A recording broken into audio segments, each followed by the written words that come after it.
안녕하세요, 풋볼 포레스트입니다. 위리겐 클린스만 감독의 대한민국 대표팀이 그야말로 한국 축구의 흑역사로 남을 만한 역대 최악의 경기를 펼치면서 우리나라 대표팀보다 정말 한참 아래 전력인 이번 대회 최약체팀 말레이시아 대표팀과 3대3 무승부라는 충격적인 결과를 받았고, 이번 경기는 갖고 있는 전력 차이가 워낙에 밸런스가 안 맞을 정도로 크기 때문에 사실상 감독 싸움에서는 졌다고 할 수 있는 경기인데, 대한민국 대표팀의 위리겐 클린스만 감독은 이번 경기 실망스러운 결과에도 불구하고 그렇게 대수롭지 않다는 듯한 충격적인 인터뷰를 남겼습니다. 우리나라 대표팀은 어제 밤에 있었던 AFC 아시안컵 2조 3차전 경기에서 말레이시아 대표팀을 상대했었는데요. 오늘 경기에서 우리나라 대표팀이 상대할 말레이시아 대표팀은 현재 피파 랭킹 132자리에 위치한 이번 아시안컵에서 그야말로 최약체팀으로 손꼽히는 우리나라 대표팀보다 월등하게 낮은 레벨로 분류되는 팀으로서 AFC 아시안컵 본선 무대에 마지막으로 승리를 거둔 것이 1980년 무려 44년 전의 일일 정도로 아시안컵에서 실질적인 족적을 남긴 적이 전혀 없는 팀인 만큼, 아무리 김판공 감독이 말레이시아 대표팀을 무려 17년 만에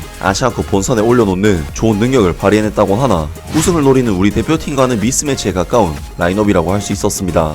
하지만 우리나라 대표팀은 말레이시아 대표팀을 상대로 무려 80%가 넘어가는 볼 소유권을 가지고도 말레이시아 대표팀을 상대로 이렇다 할 위협적인 찬스를 많이 만들어내지 못했고, 요르단과 바레인을 상대로 단 한 골도 넣지 못한 최약체팀 말레이시아 대표팀에게 무려 3골을 허용하는 역대급 최악의 졸전을 펼치면서 우리나라 대표팀은 말레이시아 대표팀과 3대3 무승부라는 정말 용납도 안되고 납득이 안되는 결과를 받게 되었습니다. 우리나라 대표팀으로서는 비단 이번 경기뿐만 아니라 1차전 바레인과의 경기도 불안한 점이 있었고, 2차전 요르단과의 경기는 이보다 더 최악일 수가 있는 싶은 경기를 펼쳤지만, 오늘 우리나라 대표팀은 그야말로 역대급 경기력을 갱신하면서 아시안컵 최약체급 팀인 말레이시아 대표팀에게 3골을 허용하는 한국 축구 역사에 남을 흑역사를 찍어버렸습니다. 우리 대표팀은 조별 라운드 3경기 동안 1승 2무 무려 6실점이나 내주는 등 기록으로 보나 내용으로 보나 최악의 조별 라운드를 보냈고, 클린스만 감독으로서는 이러한 상황에 대해 책임을 피할 수가 없을 것 같은데, 대한민국 대표팀 위리겐 클린스만 감독은 이번 경기 실망스러운 결과에도 불구하고 그렇게 대수롭지 않다는 듯한 충격적인 인터뷰를 남겼습니다. 경기 소감을 이야기하기 전에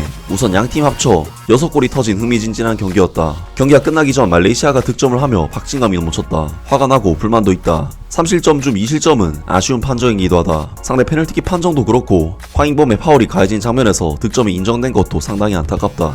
85대15로 볼 점유율이 나왔고 코너킥과 찬스는 잘 모르겠다. 이런 경기에서 아무리 2점을 앞서도 그 다음 득점이 나오지 않는다면 문제가 생길 수 있고 실점할 수 있다는 점을 오늘 경기를 통해 배웠다. 특히 역습 수비 상황에선 선수들과 진지하게 대화를 나눠봐야 할 것 같다. 분명 보완하고 분석해야 할 점이다. 다시 짚고 넘어가겠다. 조별 라운드는 이제 끝났다. 토너먼트를 잘해서 좋은 경기를 하도록 하겠다. 일본을 피할 의도는 전혀 없었다. 일본과 만나고 싶지 않은 것은 아니었다. 우리의 3실점 중 2실점은 아쉽게 생각한다. 경기 나오기 전에도 무조건 1위로 올라가자. 좋은 경기로 승리해서 다음 라운드에 진출하자고 이야기했다. 우리 선수들도 상당히 좋은 모습을 보여줬다.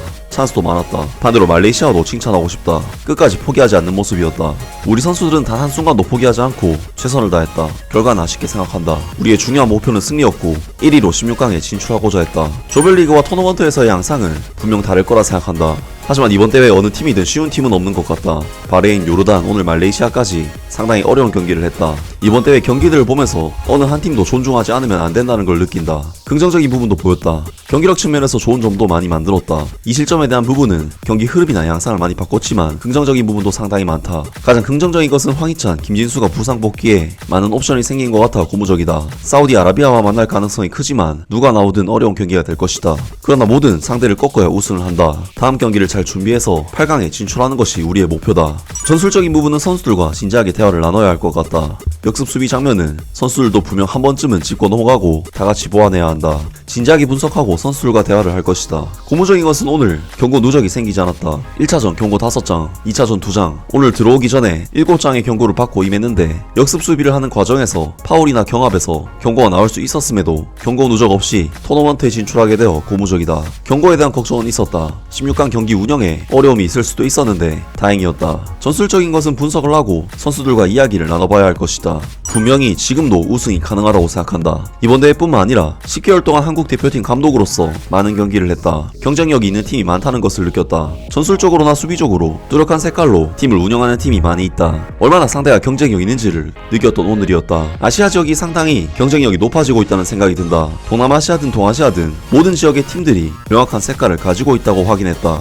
신성 경기뿐만 아니라 월드컵 예선에서도 우리를 어렵게 만들 수 있을 것이다. 어떻게 분석하고 준비하느냐가 중요하다. 어느 하나 쉬운 팀이 없다는 것을 느낀다. 라면서 클린스만 감독이 마치 시청자 마냥 재밌는 경기였다면서 이번 경기를 평가했고 대표팀이 여전히 우승할 수 있을 것이라면서 이유 모를 자신감을 내비쳤습니다.